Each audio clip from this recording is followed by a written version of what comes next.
So guys, and welcome to a brand new video over on SoRare. So in today's video, what we're going to be doing is we are going to go and talk about the investing opportunity and even the team building opportunity surrounding the K-League. As always, if you guys are interested in signing up to SoRare, there is a referral link down below. Once signing up and winning 5 cards on the bidding market, you will win yourself a free tradable limited card.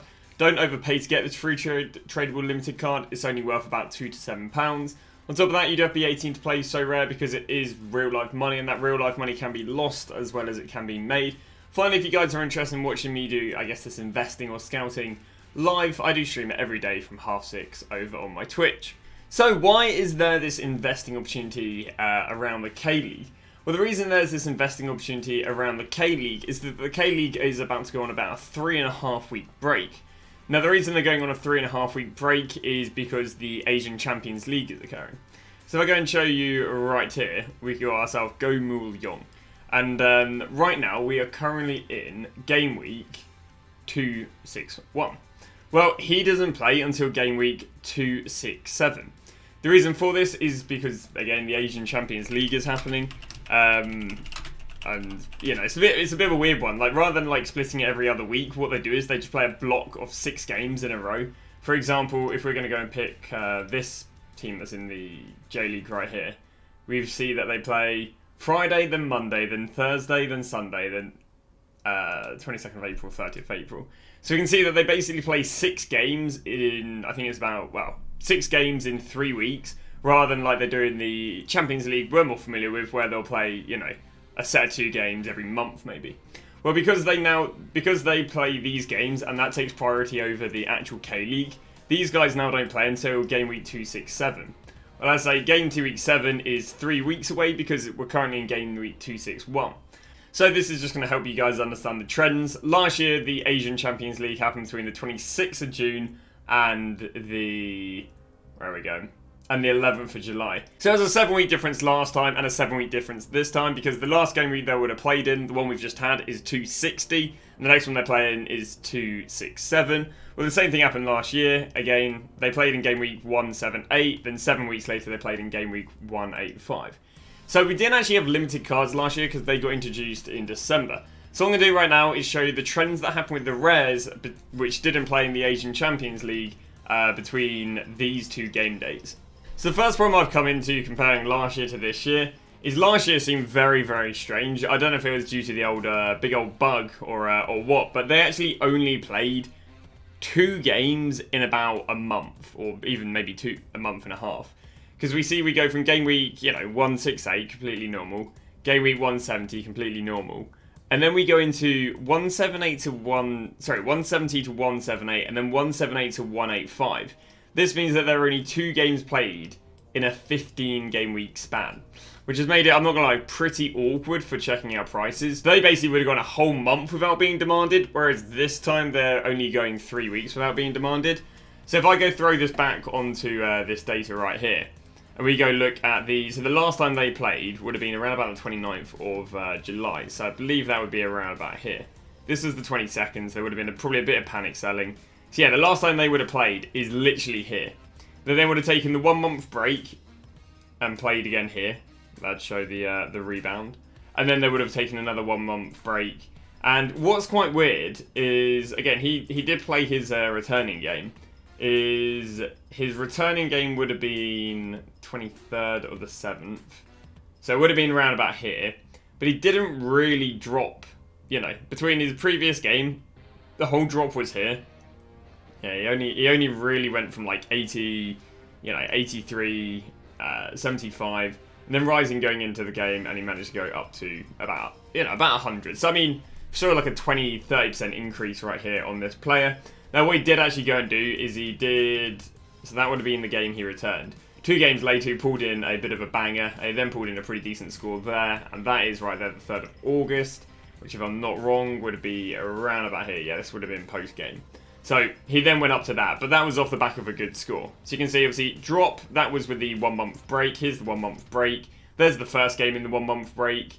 Here's the second game in the 1 month break. Again, pulled in a score of 20. So if he returned and pulled in a good score, he honestly might have gone from, 75 quid up to 164. Obviously, he did pull in a brace, which is quite an unfavourable outcome.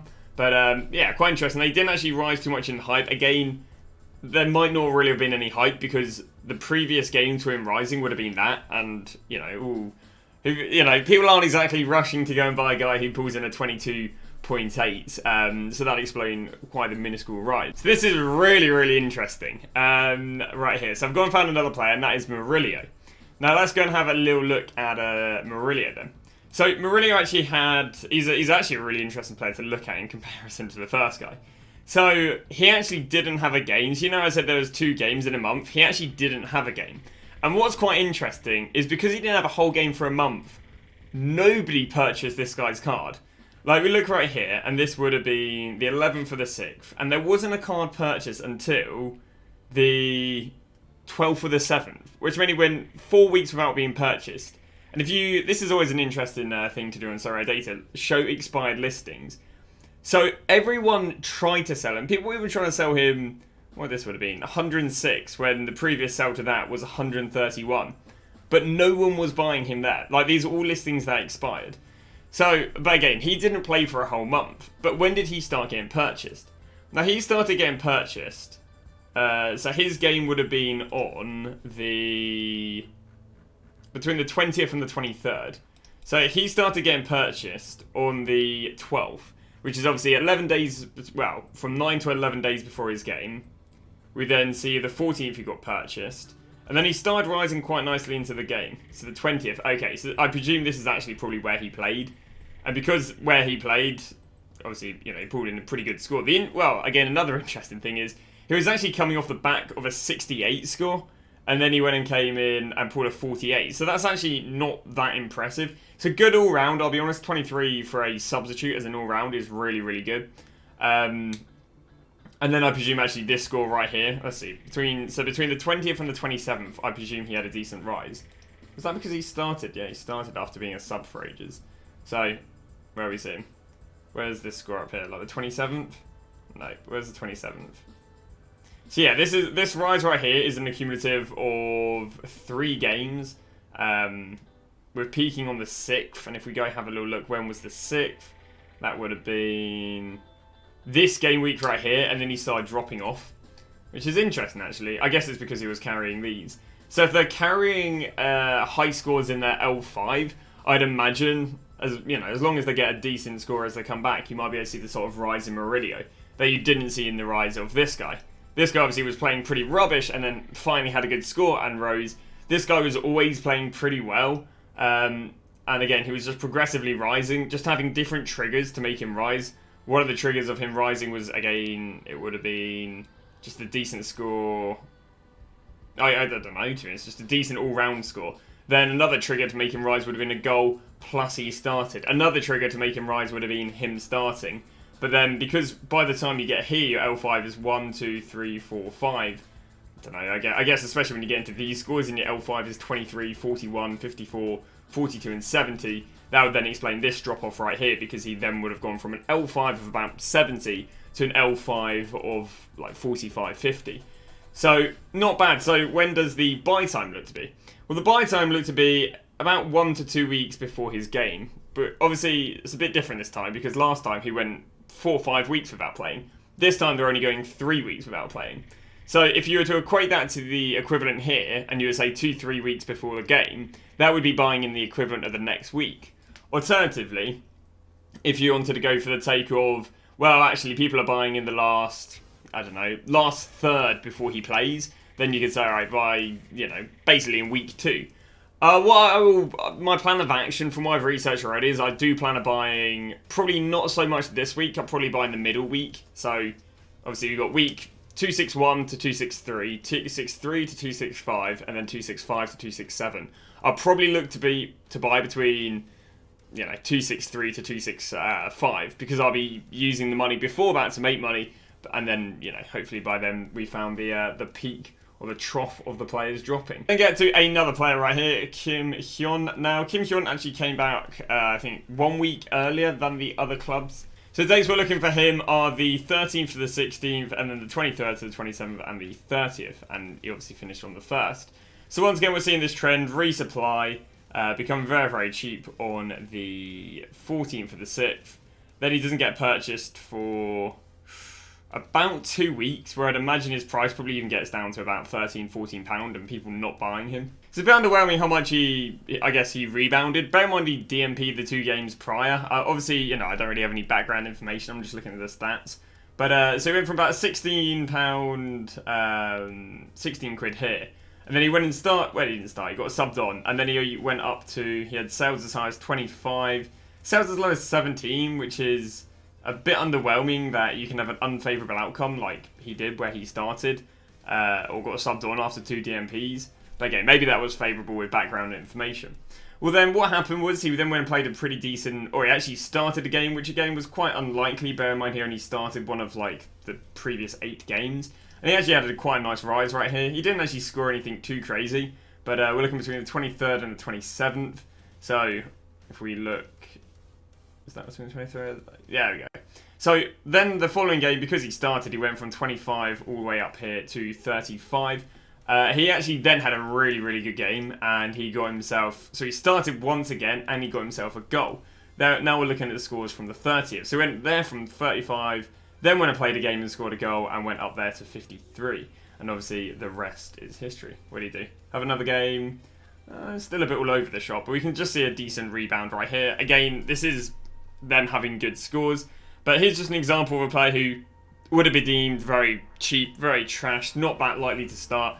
Again, I do think it's a bit underwhelming that he only went from £15 to £25 after getting a sub, but I say maybe there was a bit of background knowledge I don't have. And then after a few good games, he did pretty well. So once again, I mean, the problem is for this guy is because this game was underwhelming, the buy time literally could have been after his first game, because he only went from 16 quid to 19 quid post-game. But nonetheless, he was the cheapest.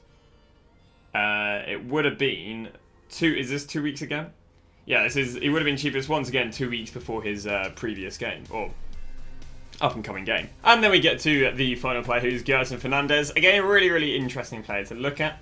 Let's have a little look at things then. So, what's interesting is his last game before the break was, where was it? It was like here.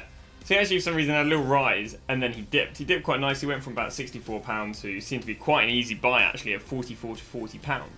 Now, I'm not too sure why he did this much, because his last game before was actually a 45.8, which is pretty, it's not that bad. Obviously, it's a striker not getting a decisive, but yeah, it's not too bad of a score. So obviously, he went through the break. He then did come back, and on his opening game, did go and score a goal. So his opening game was on the 23rd to the 27th. So again, we'd be looking at... You can only presume about here, to be honest. You can only presume... This would have been his game, so between these 2 digits here. And then obviously there would have been a rise post-game. And then he went and had back-to-back a good game on the 30th to the 3rd. And again, I imagine that would be in the realm of here. Yeah. So basically, here was his first 2 games. But even pre-game, he actually had a pretty decent rise. Once again, let's just double check. Pre-game, see, anything under 23 would have been pre-game. So 21 would have been pre-game. I'd imagine this is where he played. Bear in mind, this is the peak. So he actually went from £50 to just £66 even pre-game by the looks of things. So they didn't actually play for about a month and a half. So yeah, it's a bit of an annoyance there that you have to buy about, I don't know, about 2-3 weeks into a 6-week break he would have had. So a bit annoying. Other than that, the other buy time would have been probably buying around about here. There wasn't really much money in the pre-hype, but if you just wanted to buy for an ETH team, would have been buying around about the 12th, which means you would have been buying the best part of, I mean, it was only about 2 weeks in advance, basically. So once again, 2 weeks in advance of a game is a time that's popping up very, very commonly. Again, we're looking to see a 3-week break. I'll be honest with you, I do think, my opinion has slightly changed. I do think actually probably buying in the first week, so probably about 4 or 5 days, maybe even like 2-3 days time from now onwards, is when I'd maybe be looking at buying my team. Because a lot of the, we're seeing very commonly 2 weeks in advance is, the best time to buy, but that was with a 1 month difference. With there only being a 3 week difference, I actually think buying in this first week of 3 weeks of them not playing, potentially going to look to be the best. Obviously, I think it'll come down to how I scout deals. If I go and, you know, get an amazing deal on them very early on, happy days. If we don't get an amazing deal on them early on, maybe I'll just, you know, wait and see how it goes. But that is going to wrap it up. Now, obviously, we don't have limiteds from that year to compare with, but we can only imagine you'd see the same sort of trends with limiteds. So again, the play, or which I'll be doing, will be picking them up in the next week, holding on to them for 2 weeks. I'm not a massive fan of that sort of thing, but you know, now we're getting up to about 800 quid, hopefully more after this week's investments. We can start having slightly longer term investments, which again, I was never a fan of at the beginning because obviously I needed money to flip fast, but now we're getting to a higher budget, we can start looking at some of these. On top of that, hopefully looking to build a threshold team. I'll probably put maybe £400 or £500 aside, depends how much money we make in the next few weeks, into a threshold team. And then we'll run that for you guys in a later video. But that has been it for my research on buying the K-League players in this 3-week break because of the Asian Champions League. Hopefully you guys have enjoyed it. Hopefully it saved you guys a bit of time of research. Thanks for watching. I'll see you guys tomorrow with a brand new video.